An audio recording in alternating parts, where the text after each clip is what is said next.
Praise the Lord. Last week we feasted on, did everybody do what Pastor asked you to do?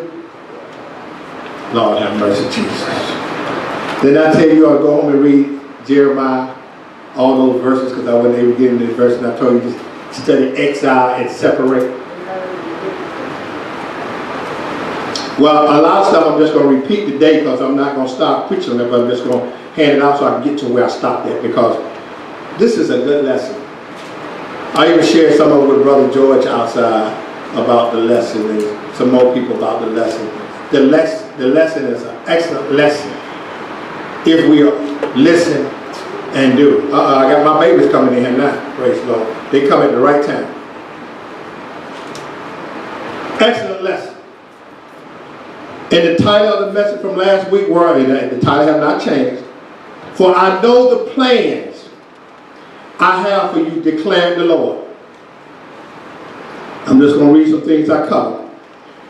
Do we feel the same way about Jesus that we felt about our past relationship when we were in the world? When we had an idea of what we wanted or what we thought we were looking for?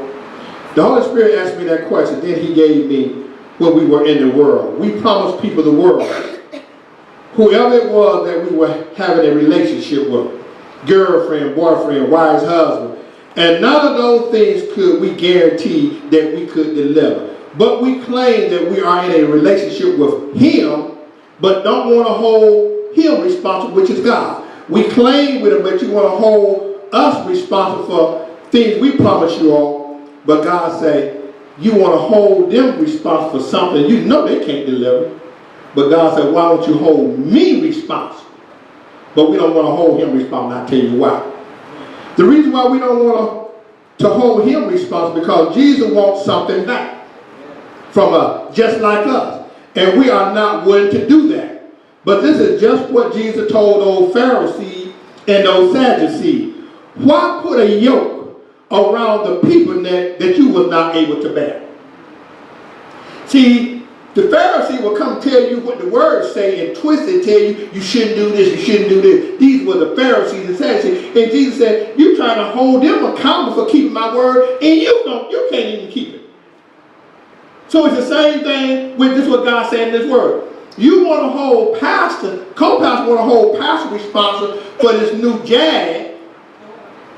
I thought I could buy the new Jag, Sister Simon, but my money ain't long enough. But she want to hold me accountable, mother. And she knew I couldn't deliver from the beginning. See, she want me to get another job while she have fun, but kill me. So that's what he said, but the Sadducee. He said, in other words, what you want them to do, you cannot do. Jeremiah, let's go to Jeremiah 29th chapter, verse 29:11 says this. But George, you stay there to the whole chapter. You just scroll down to the 11th verse. This is what the 11 said. And this is what all of us need to know. For I know the plans I have for you, verse 11. Declared the Lord. God plans to prosper you and not harm you. Woo, my God, that's a powerful word. Harm you. Co-pastor going might even, we done said some, come on now, I'm going to be real. We done said some things to our wives, girlfriend, children, we shouldn't have said. And harm them. But God said, I'm not going to harm you. I have plans to give you what? A hope and a future. Look at God. And these things that God said He wants to give us. When the Holy Spirit gave this, the first thing He gave me was the word exile and separate, which means the same thing. He said, being in a relationship with Him requires the same thing that we want in a relationship when we was in the world. Men and women. So I don't know about Lee here. Is he just talking about just the women? No. I'm talking for both sides. The women want this, and so did the men. So I don't know about Lee here talking about. He just talking about it. No. Talking about us as a whole. This is what we said. Call me sometime. Spend some money on me. Show me you love me. What are your plans for me? We don't spend enough time together. If you do not satisfy me, I'm going to tell him how I feel. You need a better job. Didn't y'all just hear y'all co-pastor? You need to keep the house clean, prepare a meal for me. He said he's willing to give us all those things that we want from a human being that does not know the future plans of her own life. But we hold them to their word, but won't hold him to his word. Did y'all understand that? Now he done told you what he'll do in just the 11th verse. But we won't hold him accountable to that. But you want to hold me. And I'm not a God. But he wants us to hold him. How is it that somebody wants you to, if I said, co-pastor, baby, we going to Hawaii and Alaska? What day? Oh, look at your road dog. What day? The name she be kidding that Bible study. You hear me? What day we going? And guess what? How much money I need? Because you know I need some new clothes. Some new sandals. All kind of stuff she needs. And guess what? The biggest mistake I can make is tell her that I'm going to do these things. Because she's going to hold you accountable. Now, God said, what pastor offer you, I can do 100% better. Why don't you forget what pastor said. Forget what pastor said. Come to me and I can guarantee you all those things. See, this is the key. If you all go to God about me, she can get these things. Didn't you all hear y'all co-pastor say, I've learned one thing? I don't argue with him no more. I just go to God about him. See, y'all gotta listen. Y'all ain't listening. See, God saying, hold me accountable. If your relationship and your marriage is rightly, come to me and hold me accountable to fix it. Yes. But you go, well, what you gonna do? I'm gonna leave you. I'm gonna quit cooking. Duh. God is not gonna do that. He said, hold him accountable. See? But he wanted to hold him to his word. Why? Because it required time that you want someone else to give, but you won't give him. Jesus got a great sense of humor. He said, the one that make both sides real mad is being late. Look what he said, picking each other up. Look at that. Now listen to me. Look at the sense of humor God got. He said, out of all the things I named, he said, it's one thing that make them real mad, Deacon. And come on, let's go there. We date now. I'm come on to the world. I say, I know this is what I did. I said, hey baby, you want to go to the movie? You want to go to dinner today? She said, yeah. First day said, what time? I say, I should be there, Brother Peter. I should be there around about between 7 and 8. Oh, buddy. You be late? I don't know if I should deal with him because you know he already late. That tells me he already got issues and problems in his life. Oh, she just started summing me up. Or the same way with the man about the woman. You go there, I've been there with people.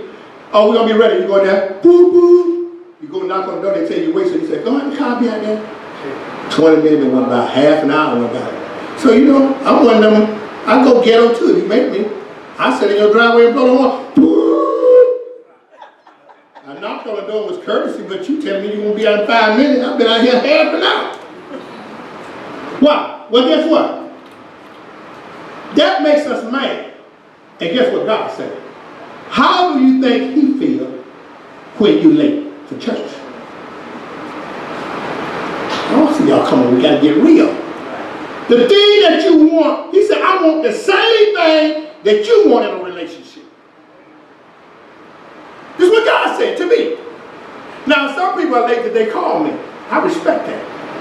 text me and say, I'm going to be late. I respect that. But they had issues, I understand that. But I want y'all to kid, don't take this thing personal.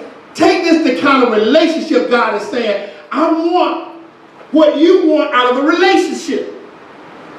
You don't want Pastor being late, taking you together. God said, I want the same thing. I want to bless you to give you a future, a hope. But I need you to come see me on time. See, you got to see what God said. He said, but I made you in my own image. What does he say? I made you just like me. You get mad, God said, I get mad. Did we just read this morning? What it say? Who wants to fall in the hands of what? An angry God. We just read it this morning. God said, I want the same thing in return. And God said, but you mad at Pastor Billy. He can't heal you. He can't bless you. He can promise you the word, but cannot deliver. God said, I can do all things.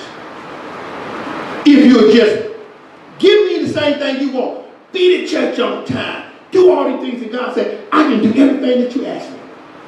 I've been feasting off of this thing since God gave it to me. Let's go a little further. When God separates us from our family, who are sister, brother, auntie, uncle, grandmother, grandfather, friend, we become exiled from our community. Being exiled is not a bad situation to be in, because it requires all those things that you want in a relationship. So, did some of y'all agree with that? If you really know, well, let me help you. Exile means separate. Let's go to Jeremiah, the 4th verse. See, when I tell you something, I'm going to bag when I say I'm not going to tell you something that I can't back it in the word. That's why when I come and gun at you, because God gave it to me, I got to be able to show it to you in the word. Not my opinion. We full of opinion. My wife wants this new car, that's an opinion. But if she come and say, God said it, then God tell me it's no longer an opinion. It said, God said it. Come on, prophet, begin to read it for me. Everybody there? Wait a minute, first, let me read the first one myself here, because I want to point something out. This is what the Lord started in the 4th verse. This is what the Lord Almighty, the God of Israel, said to all those I carry into exile from Jerusalem to Babylon. Exile. Exile means separate. Set you apart. Everybody that's coming in this church right now, you actually separated. So y'all got to get this now. Right now you are separated from some of your family, even though Kyle got some of his family here, but when God called you a peculiar people to separate you from your family, people turn against you. Yes. Because you become a peculiar people to him.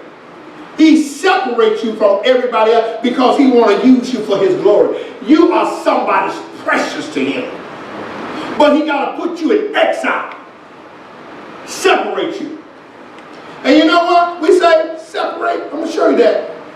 It's something to be separated from your people, and God have told you. Because you know what? You know what you have to do when you dig inside, when you excommunicate from your people? God going to tell you, he just told you to give you what? A hope and a future, right? If God, I'm going to show you the word. If God's saying that what the world are familiar with is that, going back to David, when my wife is going through, watch this, going to use her, and her back hurt, she can't get up and wash, and I got to even give her a bath and all this. Guess what? Now, I got to do all those things. So guess what? She want me while she going through to encourage her, but God wants those that while he is going through to encourage the other people. That sounds so crazy, don't it? I'm back at the word. You know what I said? My wife is going through, she want me. Oh, baby. This is Dallas. Oh, baby. How you feeling, darling? I hope you feel better. You know I miss you. And she just, yeah. Well, God want to put us in exile, and he want us to encourage Zanae. And Zanae is the one that's not going through. But he wants Zanae to encourage them in the plan that God has for her. While I got you in captivity, go ahead on and have a family. Go ahead and have some children. Some of y'all lost. I got to go behind you. Come on, probably stop me. The Holy Ghost said some of them lost. That's fine. Follow me in the word now, because you won't be able to see it. Verse 5. Build houses and settle down. Plant gardens and eat what they produce. Marry and have sons and daughters. Find wives for your sons and give your daughters in marriage, so that they too may have sons and daughters. Increase in number there, do not decrease. Oh, stop right there. What did he tell them? What did he tell them to do? In other words, go ahead and get comfortable with being in exile. Go ahead and get comfortable. But you know how we are. You hear the memo. I said, what's wrong with you? What's wrong with you, Deacon? Stole my car. I don't know what it will do. I remember I can go there. She done grew up now, Zanae. Pastor! What is it, Zanae? You better pray for me. I need patience. I said, oh, Jesus, have mercy. She was going through. She should, God want her to encourage me and say, Pastor, I done lost my car. Don't see like no hope. But I just want to call you, Pastor, and encourage you that, look at, we're going to stay faithful to that vision that God that gave us. God promised us that we got a future. God promised us with hope, prosperity. Even though she's going through, that's what God wants her to do. But we want to tear the people down and want to pull the people that right on down with them, just like crabs. I don't have nothing, I don't want you to have that. But he said, go ahead and get married. In other words, let me make it plain for you. The situation that you find yourself in today, talking to everybody at UBC, including Pastor, whatever situation you find yourself in, God said you better go ahead and enjoy it. Yes. Let me help you. I'm going to use for Zanae because I can do this. Zanae was distraught with her car. Car, she was in an accident, frame bent, can't be repaired for anything. She was going through, so I was working. And so I prayed for her about patient pastor. I just need some pastor. Okay. So we prayed and I left it alone. So about a week went by. I was working in the house. The Holy Ghost said, dial her number and pray that God, I will give her patience. And I told her, I said, the situation that you're in, I got encouragement. Now I'm going through too. I don't really, watch this now. She's going to be on. I really ain't got time to talk to Zanae because she stopped me from working. I really have stuff to do, because I really got work to do. And I know if I get on the phone with Zanae, I'll be on about half an hour. We talk about other things. See what I'm saying? So, but I got to do what the Lord says. So I said, God told me to call you and pray that He give you patience. Well, Pastor, I need. She still got an attitude while she's talking to me. I need it, Pastor. I'm telling you, because God better do this thing, because I'm telling you, Pastor, I don't know how much I can take.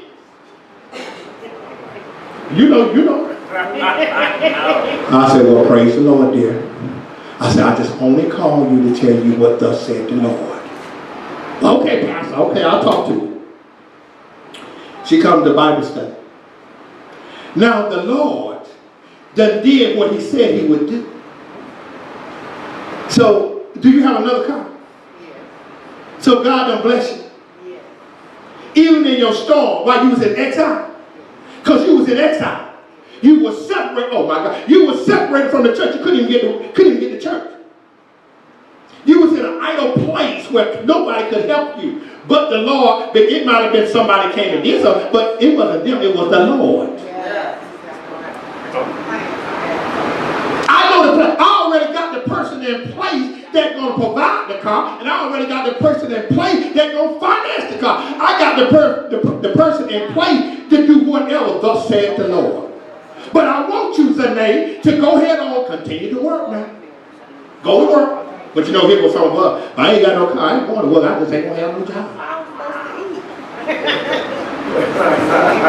Oh, y'all better listen. We see, this is what God is saying. You got to know how to operate when you're in a storm. We start folding out. I don't have no car. I ain't catching no bus. You better get on that bus if that's what it takes. Until God bring you out of exile and bless you with that future. But we start threatening God. well, if you don't do this for me, I'm not doing anything. And God said back like, who be you? Because you'll be back. Because you need me and I don't need you.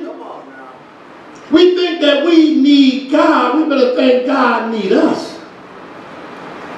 So God blessed me. So I pulled up, I looked out there, I saw an unfamiliar car. She coming in, no longer prophetess, does she have this old messed up attitude. She coming head past, even the babies is full of joy. You see, so when we do what God say, come on, prophets. It says, also seek the peace and prosperity of the city to which I have carried you into exile. Pray to the Lord for it, because if it prospers, you too will prosper. Stop right there. See, y'all gotta listen to this thing. Pray, I just told you she got an attitude. Yeah. Pray for this situation where you in exile. Pray that I bless it. Yeah. Because if I bless it, the people that's there are going to be blessed too. Yeah. Isn't that deep? That's just the opposite of the world. I just told my wife complains, so she ain't finna read no words. She ain't thinking about God. She mad at me, George. But God say, pray. See, we find ourselves, God. Oh my God. That's why I just heard the Holy Ghost say.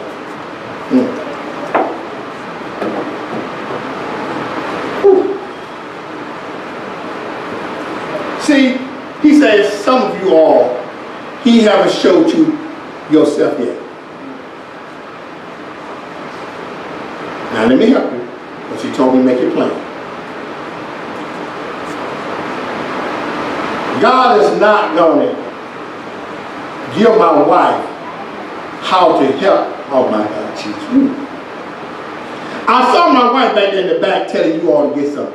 It's so. Is that what you were telling me? Now, even though she is still in exile,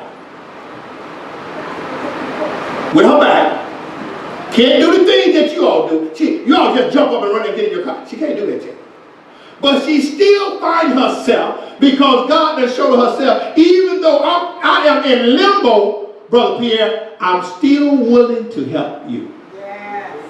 Hallelujah. Is that what was happening back there, Sister Stone?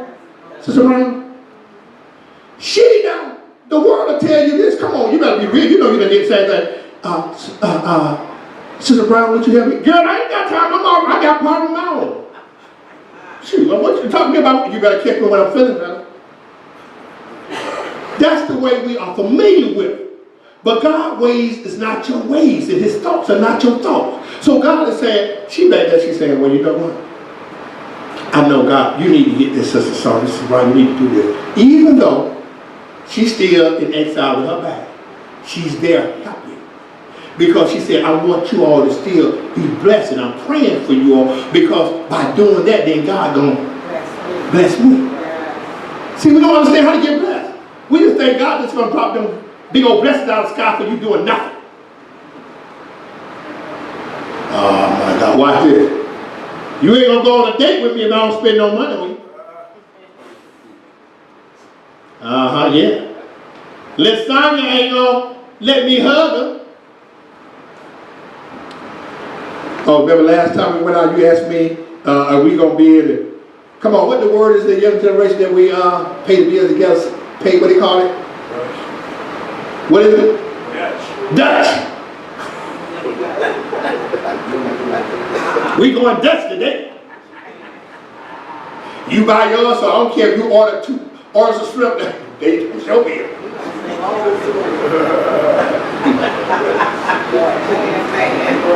Come on, let's get it. See, I can tell you, God got a great sense of humor to get us to understand. Don't act like, but say, guess what? God ain't that. None of that stuff that I just told you about, that's opinion in the world.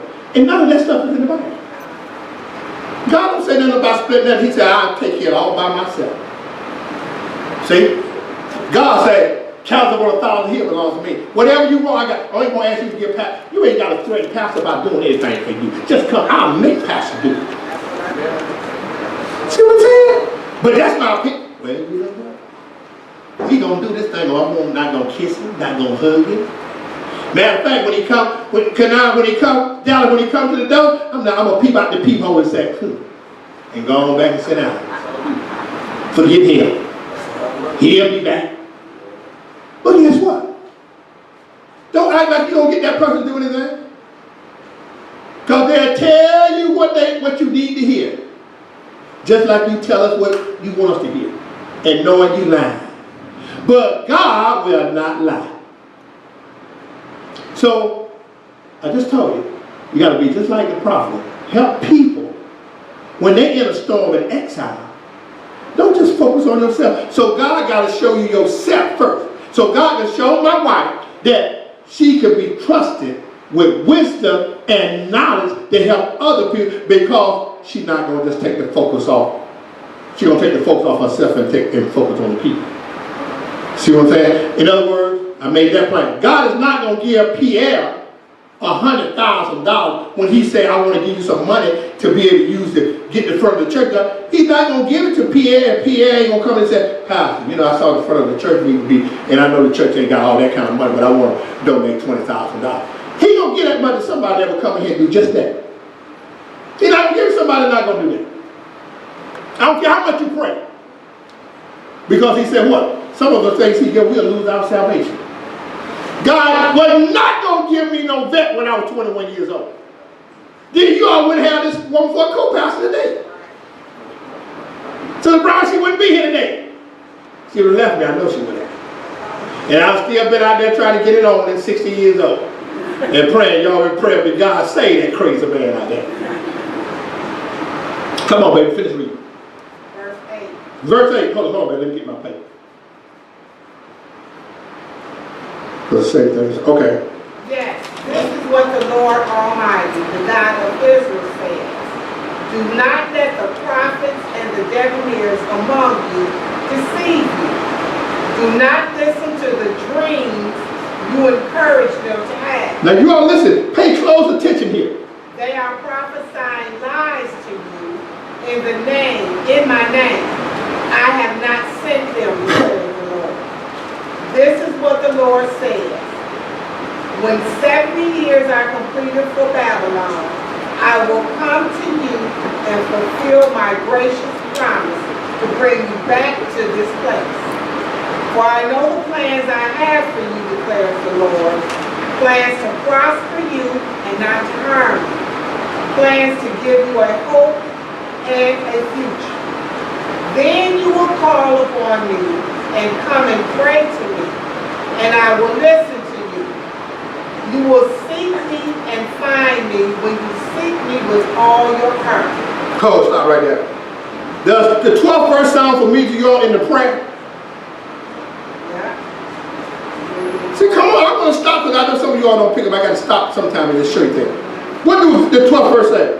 Then you will call upon me, come and pray to me, and I will listen to you. What do it say down here? Say, and when we hear from heaven, and he will forgive our sin, and he will what? Heal his people, bring them back in the right covenant with you. See? It's right there. It's something we got to give God. God wants something in return. In other words, let me make it real plain. He wants a relationship. Just like co-pastor want a relationship. I remember when I got back with her down there, she be in the police. She was trying to run a little game on me because I started to call you. But guess what? She wanted a relationship and I wanted a relationship. So we had to spend time. I knew her from school and working in the summer, but we had left that picture years ago. I mean, I went my own way, she was going her own way. She the police, didn't even know she was the police. You know? So things ain't changed in our life. But because God said, I know the plans I have for you. I didn't know she was part of the plan. She didn't know I was part of the plan. Some of you all right now are married to people, didn't even have a clue. My wife said she was never going to marry me. So I don't know, did you have anything to do with something? Did you have anything to do with? She said she was never never gonna marry. She said, I was a nasty little boy. But God said, I know the plans I have for you. What plan? I have a plan that you're going to marry her. She's going to marry you. You're going to produce a family, have children, like you said. And it's go ahead on with your life. I know you're living in sin. I know you're all messed up. I know you're doing all the things you shouldn't be doing. So I'm making a plan. I'm going here because I got some youth here. I know you pastor. I know you're not smoking weed. I know you right now doing anything. I know you in co-pastor's shack for a year. I know you did. But go on with your life because Jesus done paid the price for you. But I got to deliver you out of this mess. Because before I build UBC, I got to have you on a solid foundation. So he had to clean me up and clean her up. And that's what God do for us when we in God's plan. But we got to surrender to God to see what the plans God has for you. But you know what? I know what we want to do. We want to jump over the ship. I don't want to do that. God, just forget it. I don't want to study. Just give me what you got for me. Just tell me what you want me to do. When you going to give me that new house? And that new job? And when you going to heal me? Thomas said, when you going to heal me that my high blood pressure and all that regulated? God, I don't want to go to church. Just when you going to do that for me? I don't want to pray no more. I don't want to seek you no more. I don't want to study your word. Just do it for me, God. God said, well, tell you when you date to just love you and don't spend no time with her, don't put no money. See what she'll tell you. She gonna tell you, don't come back to her house no more. I don't want to be bothered with. God say, well, see, I give you time after time after time. That's what kind of God we serve. God that won't just kick us out of the door, Sister Sonia.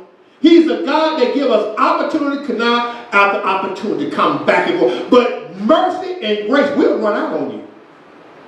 Well, when would that happen? Don't die. Because if you do, grace just ran out.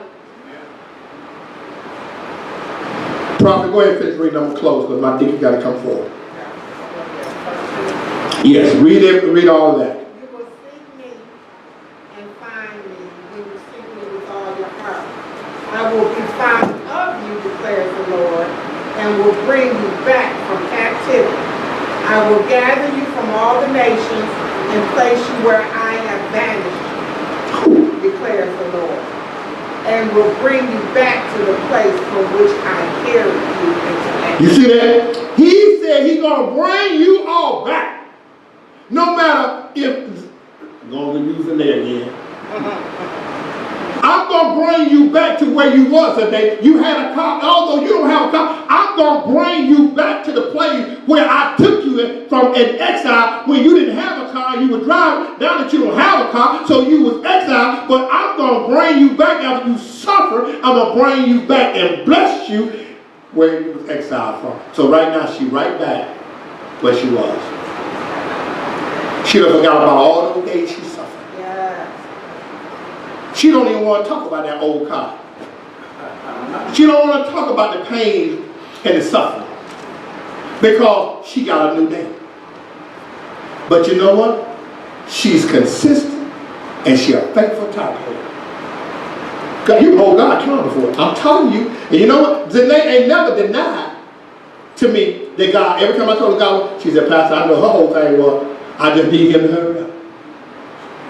Because God, I don't know how much more I can take. My patience is running out. She never said God was not going to set her free and give her a car. She never said that. She said, Pastor, I believe. But Pastor, I don't know how much patience I can take. So you see her faith was there. She was just frustrated. That's all I want you to say. She never said, well, you think God's going to give me another car? No, I knew he would. She never did. Every time I talk to her, she said, Pastor, I'm telling you, pray for patience. She never said to my strength and my faith. And you know what? Read the Bible. He said, pray for what? Patience. See? Now, so that's who I want on my team when I'm struggling. I'm going to Zanae. Y'all better find out where you can go. Come on, baby. Yeah, read all the way to 17.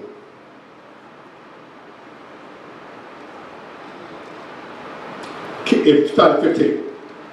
You may say, the Lord has raised up prophets for us in Babylon, but this is what the Lord says about the king who sits on David's throne and all the people who remain in the city, your countrymen who did not go with you into exile. Yes, this is what the Lord Almighty says. I will send a sword, famine, and plague against them, and I will make them like poor figs that are so bad they cannot be eaten. Look, I'm close with this, but I know some of y'all want to think about it. I'm a southern boy. Do anybody know what figs like? Go out there and you see a bad fig. You can't eat it. It's so messed up that it ain't funny. But God said, everybody, and I leave this with y'all as I close. And you all better put this in your spirit. If you serve God and you God's anointed, you better start walking around here with the authority. That's within you, no matter what it looks like. And you better let people know when they get to mess with you, you better let them know, you better get your hands out because I'm God's anointed. You mess with me, you bring pledge upon yourself. Oh, it's right there in the word. People come up against God's anointing, even though she's instructed. In other words, let me make it plain. I'm one of them girls that she worked with. Girl, when you get your new car? Girl, don't wait on the Lord. Girl, okay, keep waiting on God. He ain't blessing you with no car. Girl, you better get off your lazy butt and go get your car. Because, girl, this God you talking about ain't really, really real. As a matter of fact, I don't go to church because, I ain't thinking about that crazy mess. They better be careful. Because God will bring a plague upon them right in front of your eyes where you can see it. I'll tell you what I know. So people better be careful when they mess with God's anointing. So you all better start walking when you're in your trials and your tribulation and got problems going on in your life. You better start being strong.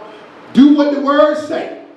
Encourage yourself. Go ahead on and start. So go on to work. Even though Carl made you mad, he wouldn't even cut the grass, got the front of the house looking like a jungle. Just go on to work, Sister Son. Leave Carl alone. Just encourage that. Okay, baby, I guess when I get back, maybe you may decide to cut it. Amen. Come on, I gotta stop. God's saying, come on, Deacon, come on down, praise the Lord. Come on, get God's hand. I'm telling you, you want to be blessed. You better go home and read Jeremiah the 29th. God said he know the plans he has for you.